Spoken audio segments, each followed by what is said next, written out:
이제 오늘 같은 날이 되면 집에 이제 그 전부 그 자녀들이 다 돌아오잖아요. 오면 이제 뭐 자녀들은 일상적인 뭐 얘기 특별한 적이 없으면 돼 있습니까?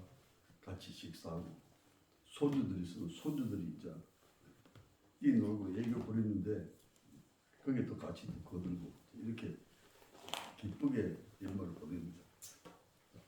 저한테는 외손주가 하나 더 있는데 이게 5살인데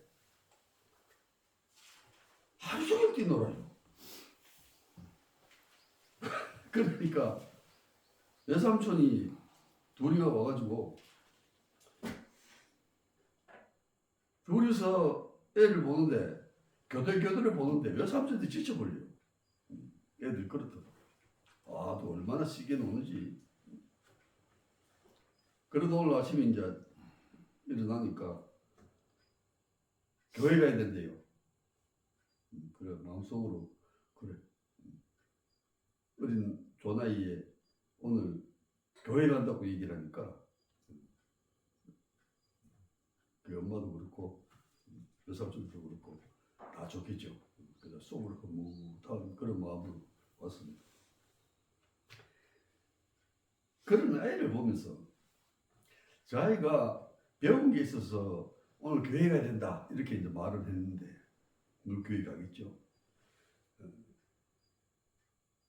이제 나이가 좀 1살, 2살 먹어가면서 이제는 이제 현실적으로 부딪히는 문제가 뭐 엄마 아버지가 잘 거다서 키우겠지만 저한테는 이제 유아원, 유치원, 초등학교부터 해서 초등학교 들어가기 전부터 아마 내 생각에는 학원은 다녀야 되지 않겠나. 그리고 이제 소질을 기르기 위해서 뭐 피아노다, 뭐 아니면은 뭐 무슨 악기도 한 개 한다든지 아니면 영어나 뭐 이런 또 학문의 학원을 또 하나 보낸다든지 또 여유가 돼 있으면 태권도 합기도 뭐 이런 것도 보내겠죠. 그런데 그렇게 이제 막 전쟁하듯이 애가 공부한다고 막 그렇게 매달려서 사회생활 적응해 나가겠지만 이 사회는 살아보면은 아무것도 생각 안 하고 저 눈에 보이는 대로 살아버리면 뭐 신경 쓸 거 없이요. 대통령도 꿈꾸고 국회의원도 꿈꾸고 선의의 관점에서 대통령을 꿈꾸고 국회의원을 꿈꾸고 재벌을 꿈꾸고 이런 게 다 좋은데 이걸 아기에서 보면 너무너무 위험한 거거든요. 우리가 이제 경험해서 잘 알잖아요. 그렇듯이 한편 우리가 모르는 이면에 사단마귀가 시도 때도 없이 수작을 겁니다. 미혹을 해서 갖다 놔도 미혹한 줄도 모르고 덜렁덜렁 삼킵니다. 방법이 없어요. 하나님께서는 이 세상에 의인은 없나니 하나도 없다고 그랬거든요. 그만큼 우리가 이제 죄와 상당히 친하게 지내며 살고 있다. 이런 얘기죠. 그리고 그러면서도 우리는 모르는 거예요. 우리는 모르는 겁니다.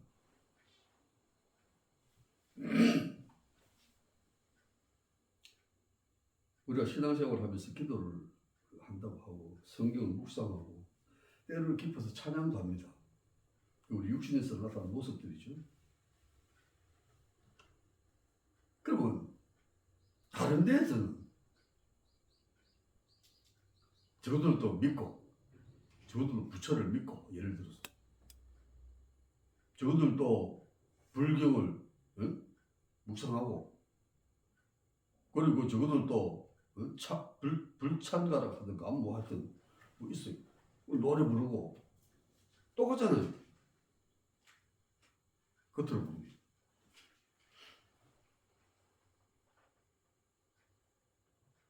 그런데 이걸 나중에 구원을 바꿔서 보니까 확연하게 다르더라는 거죠.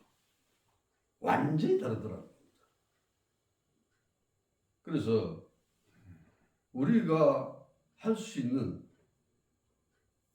하나님께 감사하고 영광을 돌릴 수 있는 그런 거는 우리가 할 수 있는 최대한의 생각, 마음과 생각과 육신의 행동으로 우리가 나타낼 수밖에 없는데 이거는 무한한 거예요. 한계가 있다, 한계가.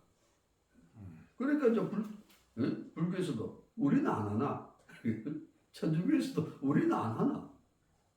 아니면 예를 들어서 남묘 효령기고 우리나라에 한때 일본에서 돌아가지고 막 시끄럽게 했죠. 그런 데서도 우리는 안 하나? 똑같이 저들도 우리처럼 저들이 읽는 경을 읽고 그리고 믿는다고 쭉 찾아 나가 기도하고 그리고 말이지 노래 부르고 저도 똑같이 한다는 거예요. 우리도 앉아가지고 이래 하는데 뭐 너만 앉아가 있네 이렇게 이제 얘기를 하니까 사람들이 미혹이 많이 되죠. 그게 어느 날 있었던 잠깐의 일 같으면 괜찮아요. 찢어 뽑든 막 그러면 되는데 수천 년 우리가 생각지도 못한 그 세월 동안에 계속 이어져 왔으니까 우리는 모르죠.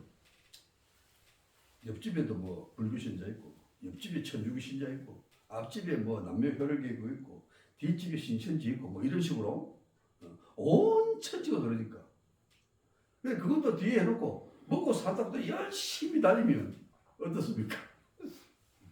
또 서로 앉아가지고 더불어 살아야 된다고 하지. 얘도 살아야 되고 나도 살아야 되고 이렇게 이제 사는 거예요. 아, 그게 당연하죠. 그렇게 해야지.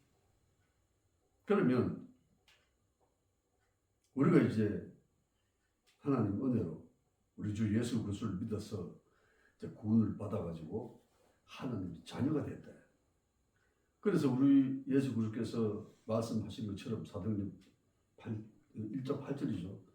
땅끝까지 정인이 되라 이렇게 했는데 이 정인이 되려고 그러면 뭘 가진 게 있어야 증거가 있어야 증거. 응? 그 증거는 구원받은 성도에게 하나님이 준 증거는 뭔가 하면 성령이거든요. 성령이 인도하심을 받아서 복음을 전하러 가는 겁니다. 땅끝까지 지시한 대로. 바울 사도가 사도행전 15장에서 아시아로 가려고 그렇게 앉아서 기도하고 막 하는데 아시아를 못 가요. 자꾸 성령이 막아서. 그 나중에 이제 꿈에 마케도니아 사람이 나타나가지고 와서 저거를 도우라고 하는 꿈을 꾸고 성령께서 마케도니아로 가는 거이다. 이래가지고 이제 바울이 이제 유럽으로 나가는 빌립보로 가가지고 전도를 하기 시작하고 이래서 이제 유럽으로 가게 되는 전도 사역을 시작하는데 그런 유명한 바울도 마음대로 안 되는 거예요. 내 생각대로 움직이지 않는다는 겁니다. 그러니까 그럼 아시아는 누가 왔는데 이러니까 아시아에는 도마 예수님이 부활했는데 그 부활을 못 믿어서 그렇게 이제 옆구리에 손가락 걸려보고 그 상처에 이래가지고 이제 예수 그리스도를 갖다가 부활하심을 이제 진짜로 믿게 되는데 그 도마 사도가 대한민국에 왔다. 가야에 왔다. 놀라운 일이죠. 지금 이제 그래서 도마를 연구하고 도마의 유적을 발굴을 하고 그래가지고 그 행적을 전부 이제 집대성해서 이제는 성진 순례를 이스라엘로 가는 게 아니고 대한민국으로 오게 하자. 이래가지고 이제 연구를 해가 발표를 하고 있습니다. 그분이 이제 부산 엑스포는 이제 뭐 지나가 버렸고 경주 엑스포 이거를 이제 추진하자 이래가지고 아마 활동을 하고 있는 걸로 압니다. 믿음 안에서 이루어지는 일인데 이 바울은 성령께서 로마로 인도하여 유럽으로 가게 하고 그 아시아는 도마를 보내가지고 복음을 전하게 하고 그래서 사역을 하다가 바울은 로마에서 순교당하고 도마는 인도에서 순교를 당하죠. 아주 놀라운 겁니다. 제가 이제 그 한편 늘 하나님께 때로는 한 번씩 이제 죄송함이 드는 거는 그래도 하나님 은혜로 입어야 순교도 하는 거 아니겠습니까? 내 마음대로 내가 생각해가지고 순교가 최고다 이래가지고 아무데나 내 마음대로 가가지고 뭐 그때는 행동을 하다가 더 그덕 죽으면 순교로 갈 수가 없죠. 순교는 정확하게 하나님의 인도하심 속에 순종하고 충성해서 나가가지고 이제 어떤 일이 생기든 나갈 때 그때 순교를 하면 순교한 그 자체도 하나님께 영광이 되는 것입니다. 내가 뭐 폼 잡고 가가지고 내가 시비 걸어가지고 복음 전한다고 막 하다가 시비가 걸려가지고 그래 가는 건 안 좋아요. 중국에서 흔히 봅니다. 중국에서 막 그냥 다니다가 덜크덕 잡혀서 가요. 가고 나면 그때까지는 괜찮아요. 왜? 복음 전하다가 감옥 갔으니까 얼마나 기쁘고 영광입니까? 그런데 이제 그래 있으면 되는데 그게 그 마음대로 안 되는 거예요. 우리나라에서 뭐 정부에서 뇌를 쓰고 중국에서도 또 뭐 선처를 해서 이래가지고 믿음의 결과로 하나님께서 다 길을 여셔서 나오면 되는데 그래 합니까? 있는 돈 없는 돈 막 다 갖다가 그냥 돈 좀 보내라 그래가지고 중국의 뇌물 미기가 이래 나오는 거지. 그건 별로 뭐 그래야 또 그것도 또 하나님 되실 수가 있겠죠. 그러나 그런 수가 있더라는 거죠. 하여튼 이 세상이 그런 겁니다.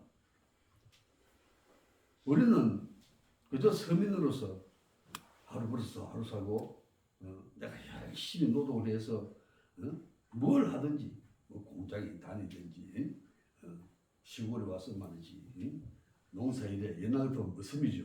요즘 일꾼 없어 난리라면서요. 그럼 그것도 해가 살든지 농토를 가지고 내가 농사 짓고 살든지 가수원에 가서 살든지 도시에서 장사를 하고 살든지 이 서민들 사는 거는요 똑같습니다. 그렇게 그 속에는 막 경기가 좋다 나쁘다 웃고 이러지만 속으로는 내가 한 푼 더 벌어야 돼. 대신은 가보면 잘 알잖아요.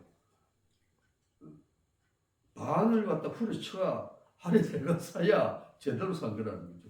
그 사람이 반 모퉁이십니다. 그 사람들은 하도 그게 난리 돼가지고 바가지 팍팍 씌우고 표정도 안 변하지만은 일반 사람은 가가지고 뭘 하려고 그러면 얼굴 뜨고서 못 가는 거예요. 예를 들어서 10만 원 했는데 4만 원 살라고 깎습니까? 어느 정도지? 그러니까 한 8만 원 정도 주고 사는 거예요. 그 장사하는 사람들 휘파를 불고 장사하죠. 근데 표정은 안 변합니다. 그런 것들이 세상에 늘려 있죠. 요즘 이제 보면 어저께든가 판단에 5천 원 했어요. 판단이 많은 거던데 제가 가다가 보니까 5천 뭐 가노? 2천 원, 3천 원 가면 뭐 왔다 갔다 하디 5천 원 가면 너무 올랐다 이랬는데 물가가 올라가 그렇대요. 그래서 그럴 수 있겠다. 그 뭐 속에서 팔겠나? 그러나 가만히 또 한번 생각해 보니까 이 파는 예를 들어서 신분호가 나는 거잖아요. 봄에 심으면 가을에 거두든지 말기인데 이게 그렇게 완전 농사진 사람들은 막 생각보다 좀 한 푼, 돈푼 되겠네. 속으로 그런 생각이 들더만 그것도 어떻게 해요? 시절에 따라서 한편은 도움이 되죠. 그런데 그런 것들이 오래 가다 보면 한 푼 더 벌었어. 열심히 이게 앞서가지고 막 정신이 없는 겁니다. 내가 버려야지 뭐 네가 이보다 내가 버려야지. 그래가지고 이제 열심히 사는 거예요. 살다 보면 사단마귀가 이제 슬슬 천원 덫에 이제 걸려 들어가는 겁니다. 그럼 세상을 왜 복잡하게 그래 삽니까? 좀 세상은 세상대로 그래 안 살면 안 되니까 그래 살도록 하고 신앙생활도 신앙생활 한다 하면 또 그래 조용하게 하면 되지. 뭐 그렇게까지 그참 가만히 생각하면 안 되는 거예요. 우리 둘째 아이가 뭐 경영지도사인지 뭔지를 하고 있는데 이 젊은 아이가 기업체들하고 상대를 자꾸 해야 되니까 가서 영업하면서 식사도 하고 술도 하고 같이 말지 의기투합해서 띵까 하고 이래가 뭐 일도 좀 받고 이러면은 100만 원 받을 일거리도 150만 해가 받고 말이지 한 번 더 넘기고 이런 뭐가 있어야 되는데 이거는 하나님 앞에서 정직히 해야 된다고. 나는 기독교에 대해서 술 안 먹습니다. 그리고 이제 명함에 딱 찍어가 가는 거예요. 그 명함 받고 보니까 예수 믿는 사람이라고 술을 안 먹는다네. 그렇게 이제 그쪽에서 도로 이제 부담이 되잖아요. 식사를 하든 술 먹자다니 막 그런 이제 식사 시간이 내가 하자 하면 식사 정도 이제 하고 오는데 그러니 이제 세상 같지 않게 행동하니까 세상처럼 돈이 안 되는 거예요. 중지 가다 보니까 150만 받았거든 80만 원 받고 깎아도 하면 뭐 다음을 생각해서 깎아줘보고 그렇게 고전을 합니다. 세상은 그런 겁니다. 특별한 뭐 어떤 더 히트 상품이 있었어. 떼돈 버는 것도 있겠지만 외국에 수출하는 수출업체도 삼성이나 이런 데서 미국으로 수출하면 외국으로 수출하면 그게 더 싸대요. 국내에서 파는 그 같은 제품의 가격보다도 우리 한국 사람 더 비싸대요. 이 기업이 그렇습니다. 그 외국에 수출하기 위해서 가격을 낮춰서 수출해가지고 하면서 왜 국내는 가격이 높은지 아마 그런 것도 이제 무슨 기업의 작전 사업에 무슨 비밀이 있겠죠. 여하튼 이 세상 살아가는 거는 우리의 육신의 삶을 갖다가 도모하기 위해서 그 육신의 삶이니까 우리의 생각이 우리의 마음이 좀 편하고 좀 즐겁고 좀 안정되면 그게 좋은 거니까 그렇게 이제 다 가도록 이제 만들어 놨습니다. 거기에 취해가지고 살금살금 나도 막 열심히 산다고 하다 보면 사단의 덫에 발가닥 걸리게 돼 있죠. 얼마나 암울합니까? 열심히 살았는데 아예 막 처음부터 예수 그리스도를 모르고 하나님도 모르고 아무도 모르고 막 살아고 그래가지고 지옥 가보는 것 같으면 할 수 없다 해가지만 예수 믿는다고 열심히 산다고 살았는데 자기도 모르게 그쪽으로 가 있는 거예요. 이거 안타까운 일이죠. 신앙생활 할 때 그런 부분이 정말 안타까운 겁니다. 그러니 그런 짓을 하니까 하나님께서 기억을 하시겠습니까? 어쩌면 우리를 영원히 잊으신 것처럼 버려두신 것 같단 말이에요. 그것도 깨달았을 때 버려두신 것 같다라고 생각이나 들지 깨닫지 못할 때는 전혀 그 생각을 못하는 거예요. 그게 얼마나 치밀한 사단마귀 전략인지 모르는 거예요.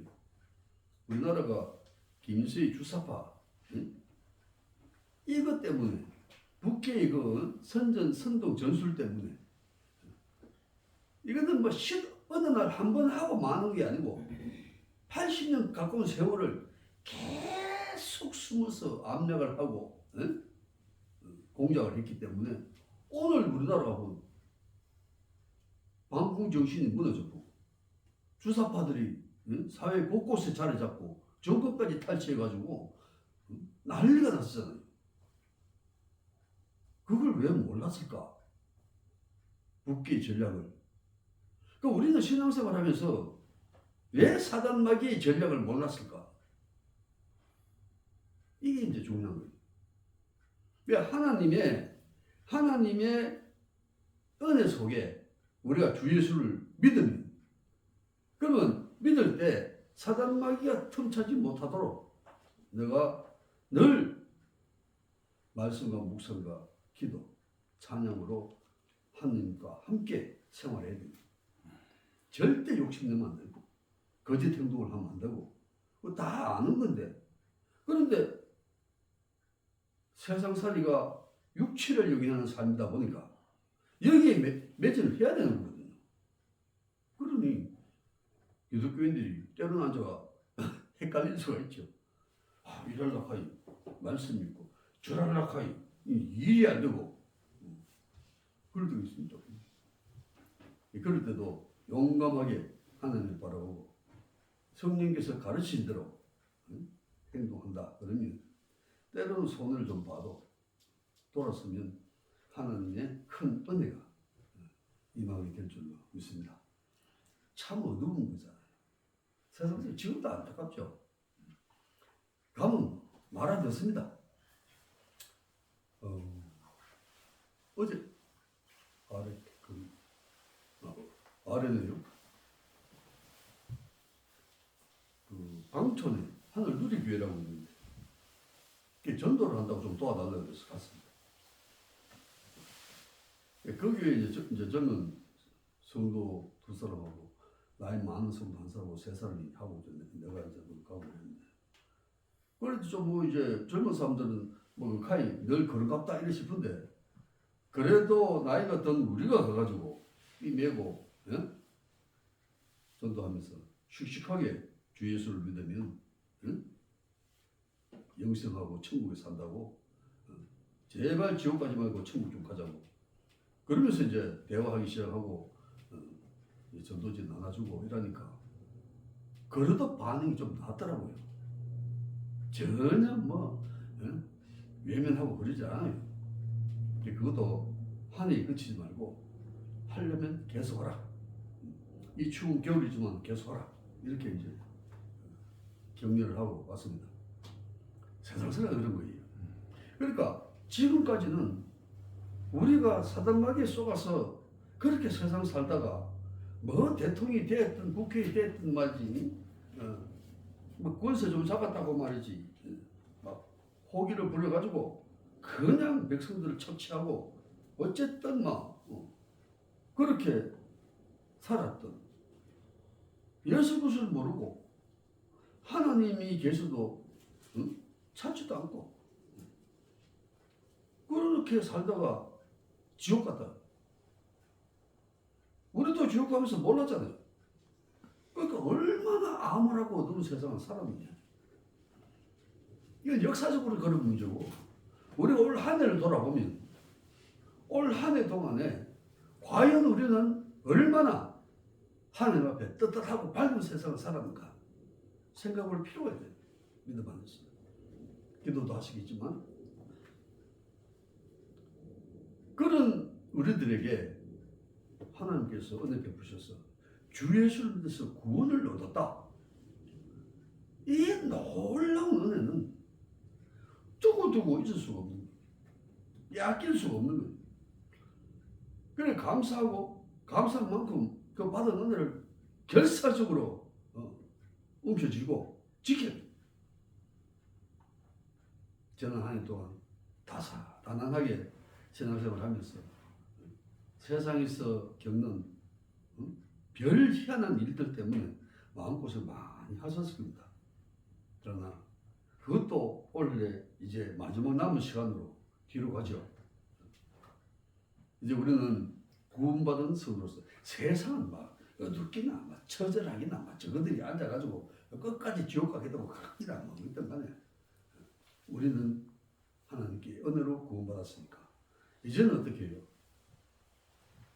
광명한 영생의 빛, 새빛이 우리에게 비추는, 그걸 가지고 세상을 이기며 사는 거예요. 새해에 우리가 더 믿음의 정진해서 하나님께서 새해를 통해 주시는 광명한 새비처럼 한 해를 푸르스하고 빛나게 살면서 하나님께 영광 돌리는 귀한 복된 성도들 되시기를 예수 그리스도로 축원합니다. 아멘. 기도하겠습니다.